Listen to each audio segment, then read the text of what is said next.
sur la TV7, la télé la plus proche de vous. Mesdames, Messieurs, bonsoir et bienvenue.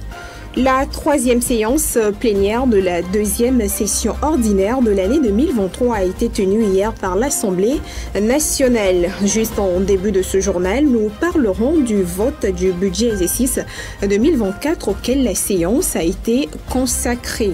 Le ministre des Enseignements primaires, secondaires, techniques et de l'artisanat a décidé de fusionner près de 200 écoles primaires publiques.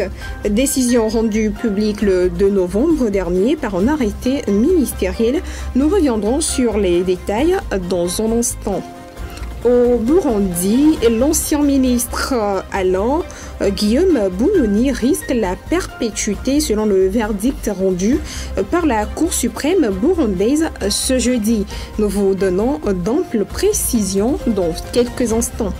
Enfin, au Madagascar, la tenue du scrutin présidentiel le 16 novembre prochain continue par susciter controverse au sein de la classe politique qui tend vers une suppression de l'élection ainsi que celle de la campagne électorale. Qu'est-ce qu'il faut comprendre de cette situation? Restez avec nous, le point, c'est tout de suite. Bienvenue à tous. L'Assemblée nationale a tenu hier jeudi sa troisième séance plénière de la deuxième session ordinaire de l'année 2023. La séance a été consacrée au vote du budget exercice 2024. Nous retrouvons Bernard Canvy pour les détails. Comme toute autre institution de l'État, l'Assemblée nationale a besoin de dotations financières en vue d'exercer ses multiples missions. Dans ce contexte, la représentation nationale a tenu ce jeudi sa troisième séance plénière de la deuxième session ordinaire de l'année 2023. Cette session a été essentiellement consacrée au vote du budget exercice 2024. Rappelons que le vote du budget exercice 2024 de l'hémicycle s'est déroulé à huis clos conformément aux dispositions de l'article 95 de la Constitution et du règlement intérieur de l'hémicycle. Ce budget adopté sera intégré au budget général de l'État, exercice 2024. Grâce à cet instrument prévisionnel et fonctionnel, la représentation nationale dispose du droit et des moyens matériels lui permettant d'exercer librement les compétences et missions qui lui sont dévolues par la Constitution. Les travaux se sont déroulés sous la conduite de la présidente de l'Assemblée nationale, Yawa Djibori Tchegan. Économie à présent, le Togo participe à l'Africa Investment Forum à Marrakech, une rencontre économique qui réunit les investisseurs internationaux et les décideurs pour explorer les perspectives de croissance en Afrique. Nous retrouvons Jessica Allo pour les détails sur cette participation du Togo.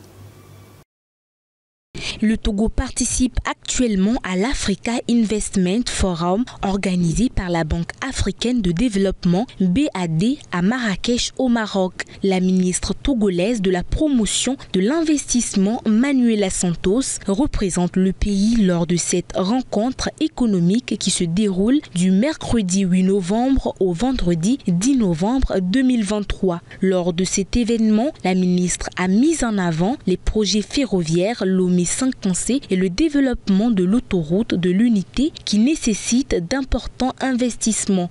Elle a également présenté les nombreuses opportunités offertes par le Togo aux investisseurs de tout horizon, faisant du pays une destination privilégiée pour les investissements en Afrique. La ministre Santos a souligné la disponibilité de la BAD à accompagner les projets structurants provenant de chaînes de valeur bien organisées. Elle a salué les réformes courageuses entreprises par le gouvernement togolais pour relever ce défi. L'objectif de cette édition de l'Africa Investment Forum, axé sur le thème « Débloquer les chaînes de valeur de l'Afrique » est de valoriser les opportunités économiques du continent. L'événement rassemble des investisseurs internationaux, des leaders financiers et des décideurs afin d'explorer les perspectives de croissance en Afrique.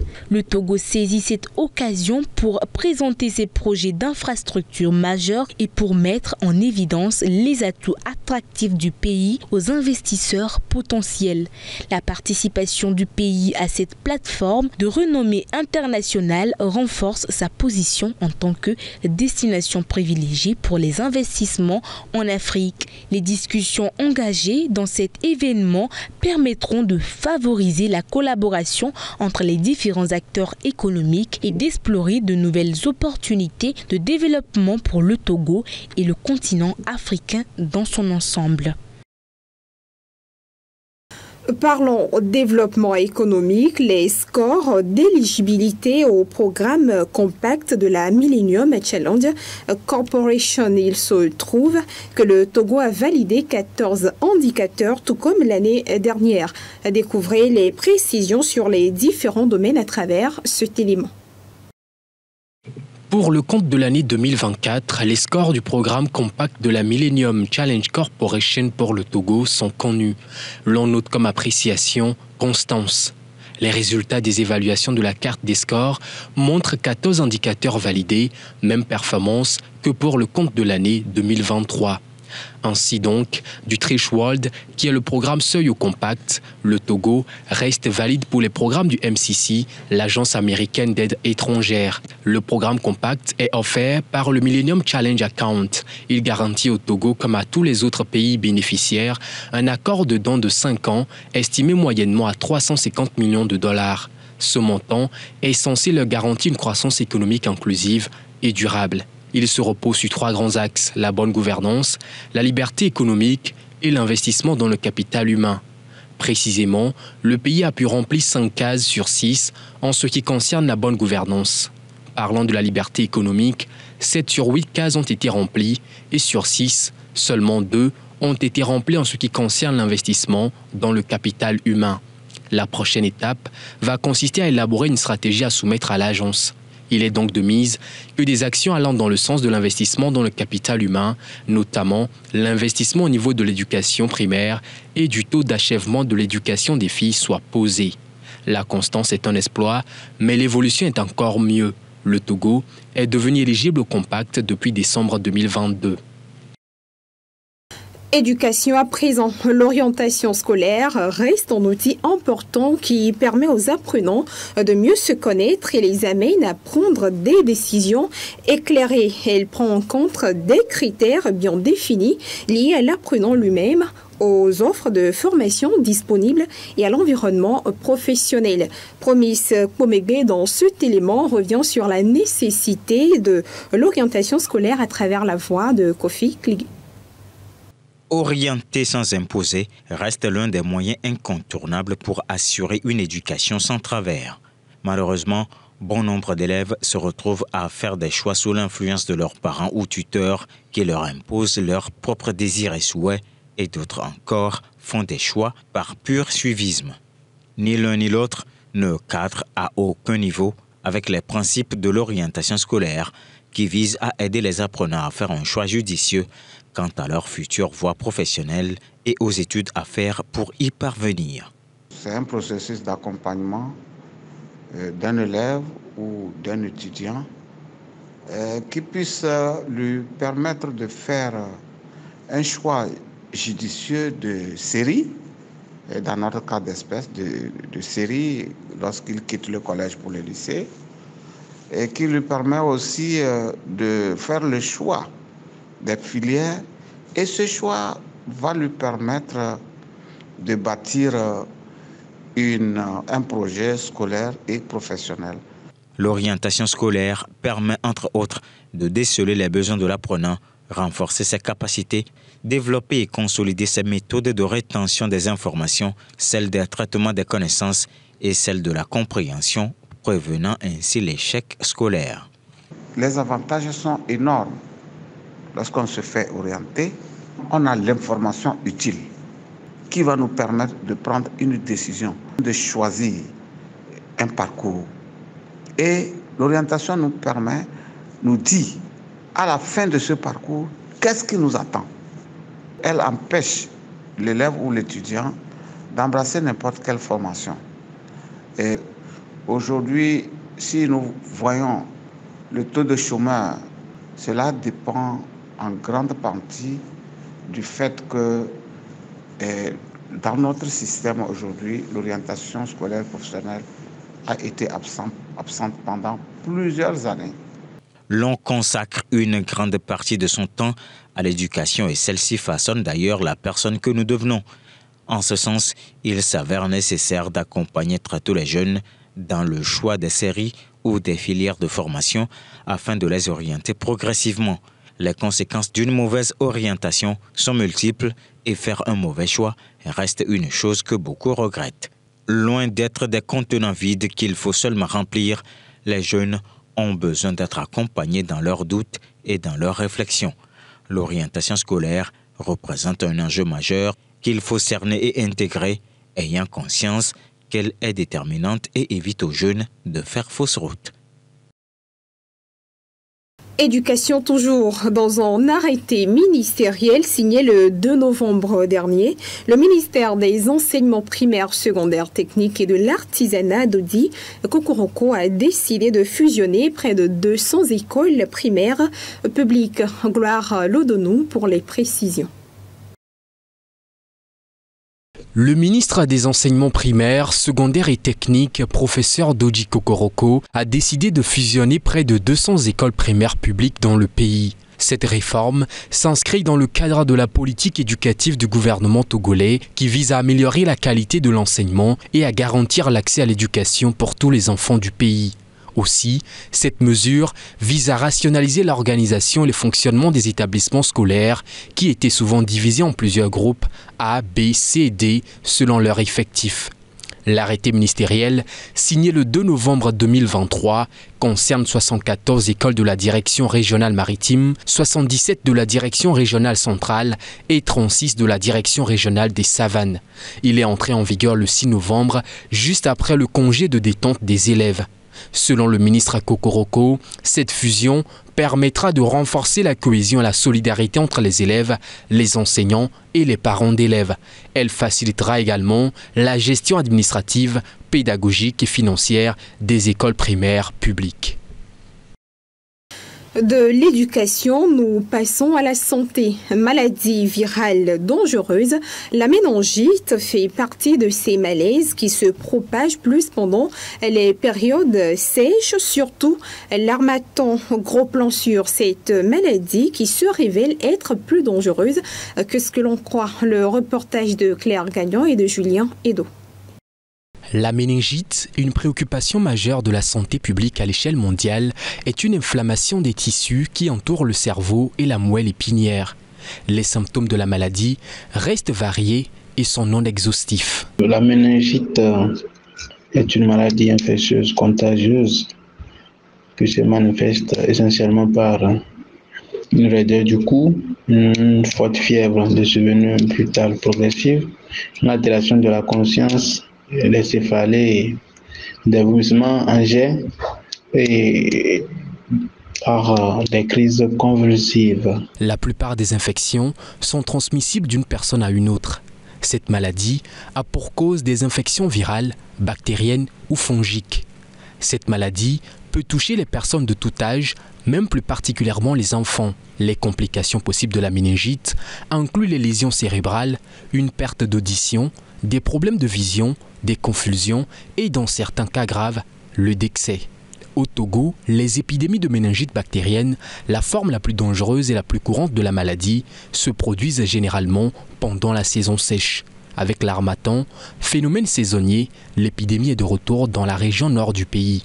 La contamination se fait par voie aérienne. La contamination se fait habituellement par la voie aérienne.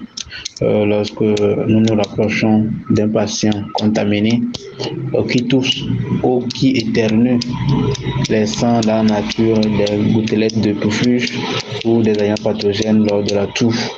Donc la promiscuité ou le rapprochement de la personne infectée est un facteur favorisant la contamination.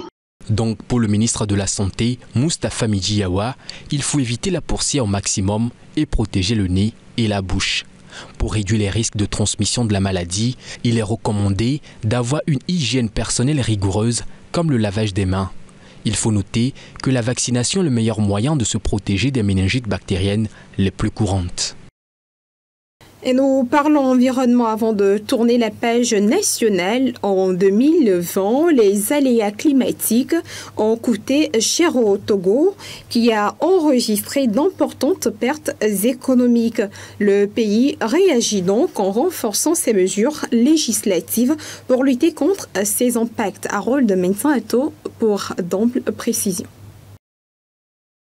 En 2020, le Togo a subi des pertes économiques évaluées à 26 milliards de francs CFA, soit 1,23% de son PIB, à cause des aléas climatiques. Ces chiffres, provenant du ministère de l'Environnement et dévoilés lors d'un atelier pré-COP28, soulignent les impacts des changements climatiques. Les inondations ont particulièrement frappé, détruisant 6 900 hectares de terres cultivables et entraînant la perte de 9 000 tonnes de récoltes. Dans un rapport de 2022 de l'Agence nationale de protection civile, il est souligné que les inondations, orages et vents violents ont fortement affecté les années 2018 à 2020. Les chiffres de personnes touchées ont grimpé de façon alarmante, dépassant les 45 000 en 2020, soit presque le double de 2019. Les régions les plus durement touchées en 2022 étaient le Bas-Mono, le Tun, les lacs et l'Est-Mono, comptabilisant des milliers de victimes de ces catastrophes naturelles. Néanmoins, le Togo a réagi en renforçant son cadre juridique contre les changements climatiques. Le pays a manifesté sa volonté de consacrer cette lutte dans la loi avec des mesures comme celle visant à favoriser le stockage de carbone sur son territoire. Actualité au Nigeria, détenu depuis juin pour une vingtaine de chefs d'accusation dont la détention illégale d'armes à feu. Godwin Emefiele, l'ex-gouverneur de la Banque centrale, a provisoirement été remis en liberté. Décision prise par l'un des tribunaux du pays. Pourquoi? On retrouve les explications.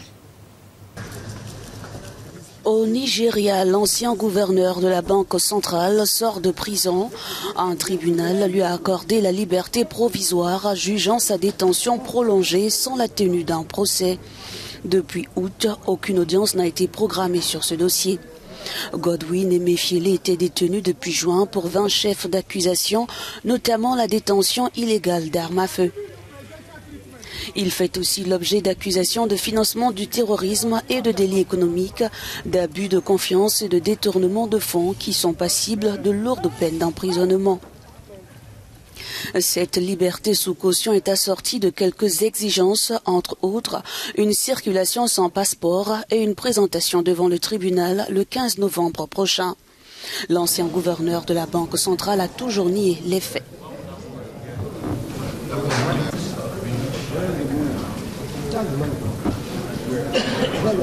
Au Burundi, Alain Guillaume Bunyoni, l'ancien premier ministre du pays, risque la perpétuité selon le verdict rendu par la Cour suprême burundaise hier, jeudi. Détenu depuis avril dernier, il est accusé d'avoir voulu renverser le régime constitutionnel et de saper la constitution antérieure de l'État.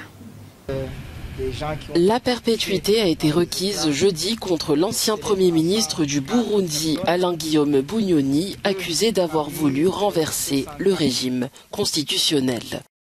Aujourd'hui âgé de 51 ans, le général Bunyoni a dirigé la police sous la présidence de Pierre Nkurunziza avant d'être nommé Premier ministre en juin 2020, puis démis de ses fonctions en septembre 2022. Quelques mois plus tard, en avril 2023, il a été accusé de saper la sécurité intérieure de l'État, de détention illégale d'armes et d'insultes au président Évariste Ndayishimiye. Selon une source judiciaire lors de son procès, il lui a aussi été reproché d'avoir commis des fétiches contre la vie du chef de l'État. Le général Bunyoni a plaidé non coupable de tous les chefs d'accusation. Il a également demandé sa relaxe. Et au Madagascar, la tenue du scrutin présidentiel le 16 novembre prochain continue par susciter controverse au sein de la classe politique. Hier jeudi, la plateforme de dialogue et de médiation a réclamé la suspension de l'élection ainsi que celle de la campagne électorale. Les raisons évoquées relèvent principalement, selon la plateforme, du non-respect des normes internationales. À Madagascar, la plateforme de dialogue et de médiation dirigée par le Conseil œcuménique des Églises chrétiennes et soutenue par des personnalités dont la présidente de l'Assemblée nationale a appelé jeudi au terme d'un huis clos à la suspension de l'élection présidentielle qui doit en principe se tenir le 16 novembre prochain. La médiation préconise également la suspension de la campagne électorale et l'arrêt des manifestations de rue. Le processus électoral doit être conforme aux normes internationales. Ce n'est pas le cas en ce moment avec les élections que nous essayons d'organiser le 16 novembre. Nous demandons instamment la suspension du processus électoral. Selon la plateforme, cette pause devrait permettre d'évaluer et de rectifier les failles identifiées notamment dans les listes électorales, mais également d'apaiser les tensions qui secouent la Grande Île depuis des semaines. La suspension d'une élection présidentielle n'étant pas prévue par la loi malgache, la proposition devra faire l'objet d'un accord du gouvernement pour être effective. Cependant, cette proposition passe mal dans le camp du président sortant Andry Rajoelina. Sa porte-parole a qualifié de farfelue cette idée. Mais du côté du collectif des candidats de l'opposition, cette proposition arrive à point nommé. En 2024, l'Albanie va mettre 2 centres d'accueil et de gestion à la disposition des migrants sauvés en mer. C'est là l'une des conclusions issues de l'accord signé lundi dernier par le pays avec l'Italie. Un accord controversé tant par l'opposition albanaise que celle italienne. Les précisions.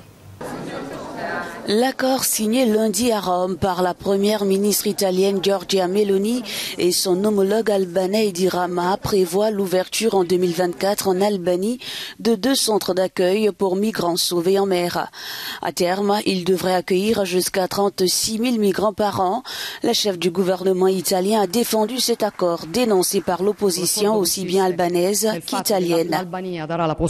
Selon cet accord, l'Albanie fournira à l'Italie la possibilité d'utiliser certaines zones de son territoire sur lesquelles l'Italie pourra créer à ses frais, selon sa juridiction, 2 structures où elle pourra mettre en place des centres de gestion des migrants illégaux. Mais certains experts jugent illusoire l'objectif de Rome d'examiner en 28 jours les demandes d'asile et de rapatrier les demandeurs déboutés étant donné l'absence d'accord de retour avec les pays d'origine des migrants. De plus, l'Albanie ne fait pas partie de l'UE, ce qui questionne le droit international. Au moment où les gens sont secourus en mer par des navires italiens, nous parlons des navires de la garde frontière, de la marine, de la garde douanière. Au moment où ces gens sont secourus par ces navires, ils sont techniquement sur le territoire italien. Lorsqu'ils débarquent en Albanie, nous parlons déjà d'un acte qui va à l'encontre du droit international, mais aussi du droit européen. L'Italie assure, les femmes enceintes ne seront pas envoyées en Albanie, ce qui fait craindre, selon les ONG, une séparation des familles. Par ailleurs, plusieurs médias albanais ont également accusé le chef du gouvernement Edi Rama de manque de transparence et de concertation dans ce dossier. Cet homme d'église voit dans cet accord un manque d'humanité. Par-dessus tout, cela est contraire à la norme, parce que les personnes secourues par des navires d'un pays puis déportées vers un autre pays qui se trouve en dehors de l'UE et placées dans des centres risquent de devenir quelque chose qui détruit leur humanité. Ces installations se trouvent à plus de 1000 km de Lampedusa, l'île où débarquent actuellement la plupart des migrants de mer en provenance d'Italie. Leur transfert vers l'Albanie par voie maritime prendrait au moins 2 ou 3 jours. Fin de ce journal. Merci à vous de l'avoir suivi. Restez fidèles à nos programmes. Excellente soirée à tous.